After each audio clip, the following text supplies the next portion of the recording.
वक्षे सबीजस्य नृपात्मजे मनो येनैव विधिना प्रसन्नं याति सत्पथम्। श्रीभगवानुवाच योगस्य लक्षणं वक्षे सबीजस्य नृपात्मजे मनो येनैव विधिना प्रसन्नं याति सत्पथम्। One more time. Shri Bhagavan Uvacha Yogasya Lakshanam Vakshe Sabhijasya Nripatmaje Mano Yeneva Vidhina Prasannam Yati Satpatham. Synonyms. Sri Bhagavan Uvacha, the personality of Godhead said, Yogasya, of the yoga system, Lakshanam, description, Vakshe, I shall explain, Sabhijasya, authorized, Nripa Atmaje, O daughter of the king, Manaha, the mind, Ena, by which, Eva, certainly, Vidhina, by practice, Prasannam, joyful, Yati, attains, Satpatham, the path of absolute truth. The path of the absolute truth. Translation and purport by Histevanga Shil Prabhupada Ki Jai. Translation. The personality of God had said, My dear mother, O daughter of the king, now I shall explain to you the system of yoga, the object of which is to concentrate the mind. By practicing this system, one can become joyful and progressively advance towards the path of the absolute truth. Purport. The yoga process explained by Lord Kapiladev in this chapter is authorized and standard, and therefore these instructions should be followed very carefully. To begin, the Lord says that by yoga practice, one can make progress towards the understanding of the absolute truth, the Supreme Personality of Godhead. In the previous chapter, it has been clearly stated that the desired result of yoga is not to achieve some wonderful mystic power. One should not be at all attracted by such mystic power, but should attain progressive realization on the path of understanding the Supreme Personality of Godhead. This is also confirmed in Bhagavad Gita, which states in the last verse of the 6th chapter that the greatest yogi is he who constantly thinks of Krishna within himself, or he who is Krishna conscious. It is stated here that by following the system of yoga, one can become joyful. Lord Kapila, the personality of Godhead, who is the highest authority on yoga, here explains the yoga system known as Ashtanga Yoga, which comprises 8 different practices, namely Yama, Niyama, Asana, Pranayama, Pratyahara, Dharana, Dhyana, and Samadhi. By all these stages of practice, one must realize Lord Vishnu, who is the target of all yoga. There are so-called yoga practices in which one concentrates the mind on the voidness or on the impersonal, but this is not approved by the authorized yoga system as explained by Kapila. Even Patanjali explains that the target of all yoga is Vishnu. Ashtanga yoga is therefore part of the Vaishnava practice because its ultimate goal is realization of Vishnu. The achievement of success in yoga is not acquisition of mystic power, which is condemned in the previous chapter, but rather freedom from all material designations and situation in one's constitutional position. That is the ultimate achievement in yoga practice. Om Jnanatimirandasya Gyananjanashlakaya Chakshurunmilitam Yena Tasmai Sri Gurave Namaha Sri Chaitanya Manobishtam Stapitam Yena Bhutale Swayam Rupa Kadamayam Dadati Swapadantikam Vandeham Shri Guru Shri Utapadakamlam Shri Gurum Vaishnavamscha Shri Rupam Sagrajatam Sahagana Raghunathanvitam Tam Sajivam Sadvaitam Savadutam Parijana Sahitam Krishna Chaitanya Devam Shri Radha Krishna Padhan Sahagana Lalita Shri Vishakhanvitamscha Hey Krishna Karuna Sindho Deenabandho Jagatpate Gopesha Gopika Kanta Radha Kanta Namostute Tapta Kanchana Gaurangi Radhe Vrindavaneshwari Vrishabhanusute Devi Pranamami Hari Priye Vanchakalpatarubhescha Kripa Sindhubhye Evacha Patitanam Pavanebhyo Vaishnavebhyo Namo Namaha Jai Sri Krishna Chaitanya Prabhu Nityananda Shri Advaita Gadadhar Shivasadi Gaura Bhaktavinda. Hare Krishna, Hare Krishna, Krishna Krishna, Hare Hare. Hare Rama, Hare Rama, Ram Rama, Hare Hare. So, Srimad Bhagavatam, we have entered the 28th chapter, and this is the first verse of the 28th chapter. And the context is Kapila is giving the instructions to Mother Devahuti. In the chapter 25, after Kardama Muni left for his austerities, um, Mother Devahuti got perturbed, and um, she wanted to know how to achieve the Lord. She wanted to know. Actually, she asked four questions. Um, so, what are those four questions? She asks about dispel the first question she asked is dispel the illusion of aham mameti, me and mine, I and mine, right? Aham or me and mine. Explain about the Prakriti and Jiva. So that's the first question she asks. By explaining what's the first question? The first question is explain me about the Jiva and Paramatma and soul and the super soul. Sorry, Jiva and Prakriti, nature and the soul. And with that knowledge, dispel all the aham mameti, me and mine nature of me. And the second question she asked was, what kind of bhakti will help to easily attain you?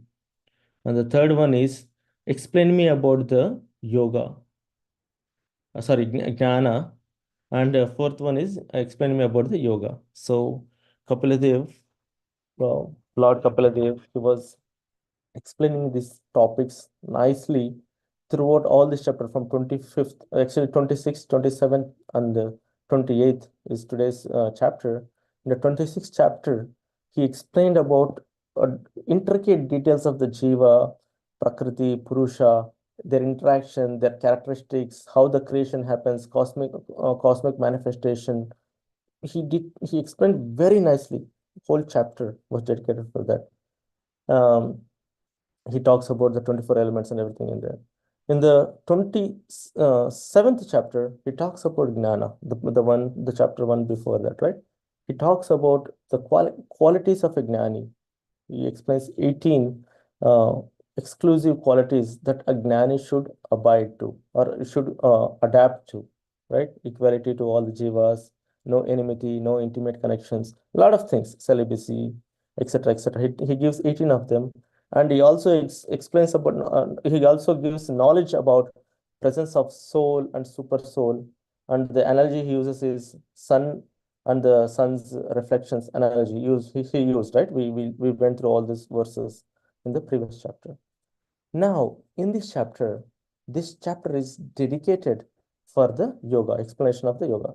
Dedicated in the sense like the most part of the chapter will be about the yoga. Same thing with the 27th chapter also. It's mostly about jnana, but in between, Lord Kapiladev utilizes time to talk about bhakti also, talk about karma also, here and there, one or two verses here and there to give comparisons and to give some extra information there.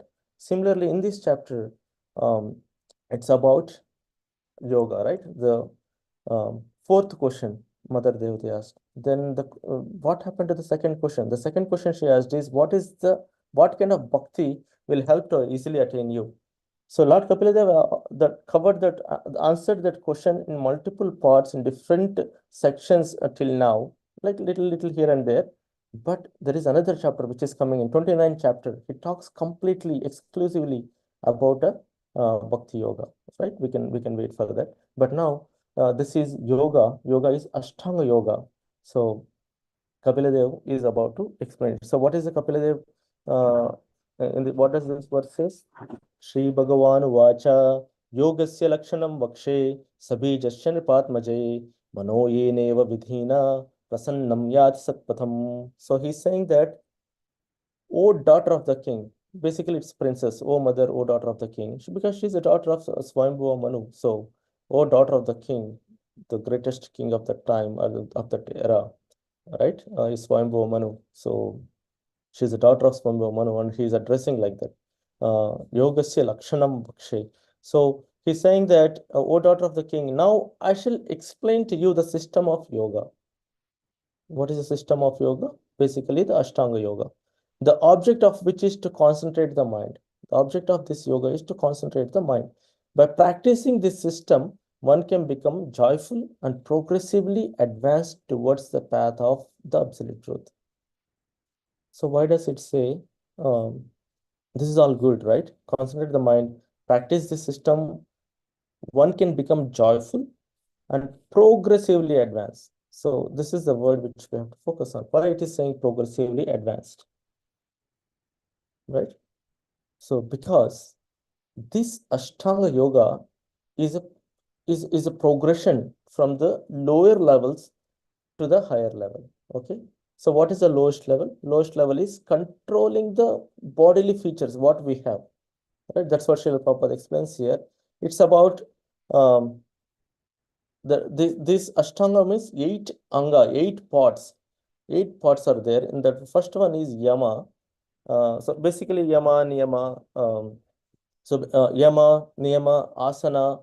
So basically first you start with controlling your bodily features. Then you go with the now do's and don'ts, what to do, what not to do. Then asana, you do the postures in such a way that your body is flexible to sit for long and long hours of meditation, and pranayama, controlling your breathing exercises, and pratyahara, and giving up the unwanted things. Okay, I'm telling you, all these are in the high level, but Lord Kapila in this chapter, he goes into depth of each and every step in here. Like there are 8 of them, and he goes into depth. So in that, when he comes to dharana and dhyana, he gives how to perform the dharana, right? You basically dharana means meditating upon the Lord's bodily features. Okay, and dhyana means it's again the meditating on the feet on the Lord's bodily features. But what is the difference? He talks about it.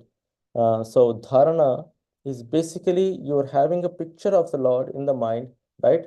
You see the face of the Lord, you see the smile of the Lord, and you see the vakshasthala of the Lord, and you see the kaustubha mani, and you go down. That's it. It's just a full picture of the Lord. That is dharana. In the next level, when you go to the level of dhyana, in that dhyana, you a devotee or the one who is performing this Ashtanga yoga is also called as Ashtanga yogi. He will see the lotus feet of the Lord, starts from the lotus feet of the Lord, goes to the shins and the below the knee area, and he goes to each and every body part from bottom to top, right, including his navel, his chest, his nipples, his face, his smile, his eyes. So that is dhyana. That is complete focus on each and every element of the Lord, starting from the lotus feet. So in this context, um, this chapter has beautiful verses. That verses which we can recite for the like as a prayers, right? I mean, any Bhagavatam verses can be recited as prayers. But here, why we are saying or stressing on the beauty of these verses is that these verses explains the qualities or the appearance of the Lord, right? The appearance of the Lord is so beautiful. Each and every verse, especially from the verse number 12, sorry, verse number 13 to yeah, almost till 33. It's all about the Lord's. So verse number 13 to 18 talks about dharana, and Lord Kapila Dev explains about how like he explains the smile of the Lord, snigdha, right? Prasannavadanam bhojam padma garbhanurekshanam Nilotfaladala Sachamam Shanka Chakragadadharam. Like that. This he's saying that cheerful lotus-like countenance, ruddy eyes, like the interior of the lotus, swarthy body, like petals of the blue lotus, bears a conch, discus, mace, and lotus in the hand. So it's the overall bodily features of the Lord he's giving here, right? Now, when it comes to dhyana, it has amazing verses actually. Especially the verse 21, Sanchitayad Bhagavat Charanaravindam Vajrankushadvaja Sharoruha Lanchanadhyam Uttunga Raktavilasam Nakachakravala Josna Birahata Didayandakaram. So he's explaining the beauty of the lotus feet of the Lord here. So these are exclusive verses, right? I mean, especially this chapter and the next chapter give so many details. We can take them as an example. So here he's explaining the lotus feet of the Lord, and he's explaining the signs on the lotus feet of the Lord. What are they? So basically, it explains that marked with a thunderbolt, gold, banner, lotus, everything, right? If you see the lotus feet of the Lord, you have all these signs, beautiful signs, we can see. And he's telling that Lord Shiva becomes all the more blessed by bearing on his head the holy waters of that wash them, right? Lord Shiva has a Ganga Devi. He bears Ganga Devi on his head, and he gets joyful just by holding the waters of Ganga on his head. Why? Because those Ganga's water originated from the lotus feet of the Lord, Ganga Pada, right? So that's why Lord Shiva gets. That's the importance of the lotus feet of the Lord, and this meditating upon the lotus feet of the Lord dispels the gloom of one's heart, right? The darkness, Dhrida Sanchitayat, the last word they used is like Dhrida Andakaram. So it just takes this. I'm just giving the glimpses of this chapter. So think like next verses or next this chapter and the next chapter is so exclusively beautiful that we can immerse ourselves into the we can immerse ourselves into the beauty of the Lord. We can learn how to think about the Lord, how to meditate upon the Lord, how we can take the darshan of the Lord when you go to the temple. So that is the beauty of these chapters, this one and the next one. Now, let's come back to this verse. Let's focus on this verse now. So what is this verse? This verse is saying that sorry, I'm reading from purport. The yoga process explained by Lord Kapila in this chapter is authorized and standard. So the yoga process explained in this chapter. So what is the yoga process? Lord Kapila explaining this chapter, which is Ashtanga Yoga, which is a 8-part yoga system, and therefore this instruction should be followed very carefully. Okay. To begin, Lord says that by yoga practice, one can make progress towards understanding the absolute truth, the Supreme Personality of Godhead.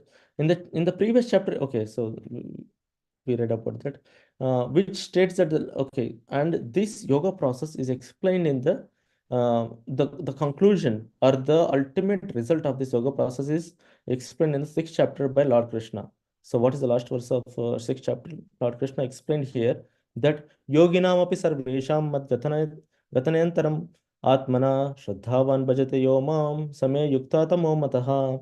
So he's saying, and of all yogis, the one with great faith, who always abides in me, thinks of me within himself, and renders transcendental loving service to me. He is the most intimately united with me in yoga and is the highest of all. That is my opinion. So, what is the conclusion? What is the summary of following this yoga system? Any yoga system should conclude to this part, which is um, the one with great faith. So, so this result should be seen. Okay, if we follow the yoga system, the word bhajate is significant here. Bhajate has its roots in the bhaj. So Krishna, Srila Prabhupada explained the word bhajate is important. It's different from worship. Worship is having a general respect towards anyone. It can be God, it can be demigod, it can be higher personalities or anyone. But bhajate is specifically for the Lord Himself. That's what Srila Prabhupada is explaining here. And that should be the conclusion of the Ashtanga Yoga or Ashtanga Yogi. When we follow this process of Ashtanga Yoga, the conclusion should be you should reach to the Lord. Okay. Now, but one cannot avoid serving the Supreme Lord without being thoroughly condemned. Every living entity is a part and parcel of the Supreme Personality of Godhead, and thus Every living entity is intended to serve the Supreme Lord by his own constitution. Failing to do this, he falls down. Srimad Bhagavatam confirms that. Yayesham Purusham Shakshat Atma Prabhavam Ishwaram Na Bhajanti Avajananti Sthanad Brashta Patanti Adaha. Anyone who does not render service and neglects his duty unto the primeval Lord, who is the source of all living entities, will certainly fall down from his constitutional position. Okay, it applies to Ashtanga Yogi also. It applies to any path anyone is taking. So, what is the example of anyone falling down following the Ashtanga Yogi path? There was a great personality. There is a great personality called um, where does it say? Um, Vishwamitra, right? I mean, I'm sorry, I took some time to remember his name. So, great personality, Vishwamitra. He performed the Ashtanga Yoga for 60,000 years. 60,000 years he performed Ashtanga Yoga, but he fell for the trickery of Indra, right? He sent some apsaras, and he fell down by he could not control his senses by seeing the apsaras. Okay, Mother Menaka was there, but he fell down for that. So that's the example. It quotes everywhere. The 60,000 years, what is the use? Okay, that means this process takes a long time. This is not an easy process, but at the same time, Vaishnavas compare that incident of Vishwamitra Muni with Haridas Thakur. Haridas Thakur was there 500 years back in Jagannath Puri. He was meditating upon the Lord, or he was chanting on the holy names of the Lord, right? So there was a king who, the other parties who are jealous of Haridas Thakur, they sent a beautiful lady, or maybe they describe her as the external energy of the Lord, Maya Devi. In that form, Maya Devi, think about how beautiful she can be, right? So she took the form of the beauty personified, and Haridas Thakur was not agitated with her presence. He continued chanting.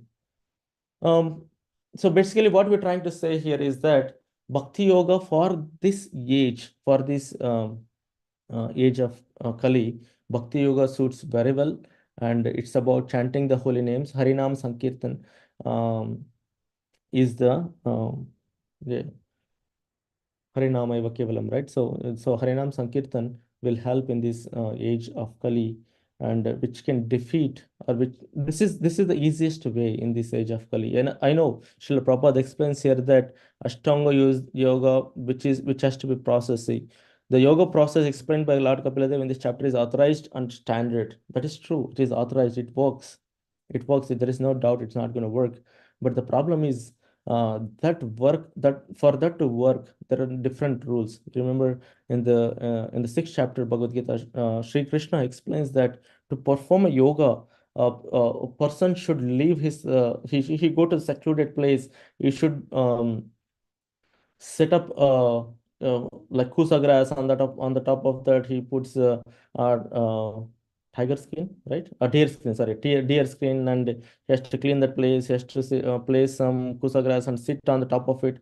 And the sitting posture is also different. He has to sit straight from the bottom to the top. It should look like a straight stick, right? And he should be focusing on the Lord, and his eyes should be pointing towards the nose. So those are the rules. I mean, how feasible is it for this age? And that posture, in that posture and in that position, a yogi will stay for. It's not a 1 day or 2 day thing. It's time taking process. It takes years and years. The example we saw from Vishwamitra Muni, he was practicing it for 60,000 years, and still he failed. He failed. I'm sorry. It can be it can be arrangement. but what I'm trying to say is like that process failed, right? It shows the process fails. So what we're trying, yeah, the countenance or the other part of that is Bhakti Yoga, where Haridas Thakur was chanting and he was not agitated. So those are the examples we can see, like, the process is not wrong. The implementation of the process and the circumstances and the time takes importance. So in this age, yoga system basically, um, Ashtanga yoga itself has been um, contaminated with different thoughts and processes. So this yoga, the pranayama became its own subject, and people started doing pranayama for the concentration of the mind, and people started practicing asanas, and they started to make the body flexible. And that's all not wrong. What I'm trying to say is like the concept itself has been changed. But if we read through this chapter, Ashtanga Yoga chapter, Srila Kapila Dev explains each and every step or each and every part of these 8 parts, and he gives details on how to perform it. So that's why this chapter is important, and this process is not wrong. This process is being um, authorized and standardized by Lord Kapila Dev himself. So that it is not wrong, and this can be followed. Okay. So if you go by all these stages of practice, one must realize Lord Vishnu, who is the target of all yoga. There are so-called yoga practices in which one concentrates the mind on voidness and are on the impersonal. As we said, there are different, this is contaminated, the process is being contaminated with different thoughts and processes. So this is what is happening. So uh, they, instead of concentrating on the Lord's bodily features, beautiful bodily features, it has been diverted to concentrate on the mind and voidness, right? Or on the impersonal. So that people started impersonal features, that there is no God, so you are God, I'm God. So they started, there is no form of the God. So, but this is not approved by authorized yoga system as explained by Kapila Dev. So we have to understand that this is, all this is not approved. Even Patanjali explains that the great, that why Srila Prabhupada is quoting Patanjali, because Patanjali is a sage who has brought this yoga system. Okay, the modern yoga system follows the Patanjali, if it is followed correctly. So Patanjali Rishi explains that the target of all yoga is Vishnu. He himself explains that there is a Srila Prabhupada quotes that at the bottom here also, from Shvetavastara Upanishad also he points it out, that everything should be the whatever the actions we do should be dedicated to the Lord. So that Lord should be our target for all these activities. Ashtanga Yoga is therefore part of Vaishnava practice because its ultimate goal is the realization of Vishnu. The achievement of success in yoga is not acquisition of mystic power. So yoga system, you can, by controlling your mind, controlling your body, controlling your senses, we may achieve multiple extraordinary powers in ourselves, but that is not the purpose, or that is not the achievement what we have to aim for, which is condemned in the previous chapter, but rather freedom from all material designations and uh, situation in one's constitutional position. That is the ultimate achievement of yoga practice. So um, I hope you will all enjoy the coming verses, especially from 13th verse. Um, we can start practicing and reciting those verses. Those explains the features of the Lord. So with that, I want to close this session here. Srila Prabhupada ki jai. Thank you very much, Hari Kishore Prabhu. We would like to offer our prayers. We'd like to wish everybody a safe and Krishna conscious day ahead. A very auspicious day of Ekadasi. Minimally fasting from grains and beans and increasing our Krishna consciousness. We'll be having Ekadasi Kirtan in the evening from 7 to 9 at the temple. The breaking fast time tomorrow is from 6:20 to 10:12 a.m. We'd like to offer our prayers to the Supreme Lord by chanting Hare Krishna, Krishna Krishna, Hare Hare, Hare Rama, Rama Rama, Hare Hare. Hare Krishna, Krishna Krishna, Hare Hare. Hare Rama, Rama, Hare Hare. Hare Krishna, Krishna, Hare Hare. Hare Rama, Rama, Hare Hare. Shina Shingo, Jai Narsingo, Praladesha, Jaya Padma, Mukha Padma Bhingam, Ukravira Vishtam, Jwalantam Sarvatam, Narsingham Vishtam, Madhyamitya Namiham. Narsinga Bhagwan ki Jai, Prahlad Maharaj ki Jai. Let's offer our humble obeisances to all the Samal Vaishnavas, Vanchakalpataru,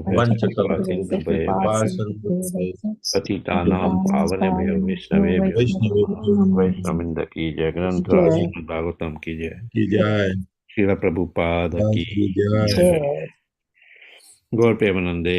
Hari Hari Hari. Thank you everybody. Hari Bol. Thank you everyone. Hare Krishna.